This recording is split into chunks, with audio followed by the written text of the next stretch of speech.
The other day Unity released the AR Companion app.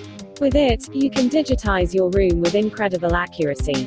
Moreover, only a smartphone is needed for digitization. However, to edit the resulting model, you will need a Mac, but then you can walk around the room and in the virtual.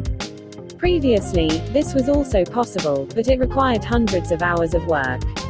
With the app, much faster. Potentially, the technology can make a revolution in virtual reality.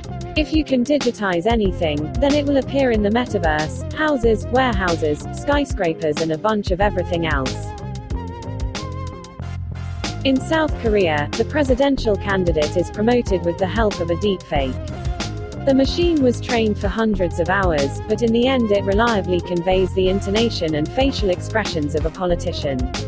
As a result, he speaks with meme phrases and slang from online games. And, by the way, he gained popularity among young voters. The real one is sent to the elderly, the deepfake is sent to the young. Everyone is happy. The first bank appeared in the metaverse. JPMorgan has opened its representative office in Decentraland. Visitors are greeted there by tigers and a digital portrait of the company's gender. It is impossible to get a loan from a bank. So far, you can only watch JPMorgan's presentations on cryptocurrency.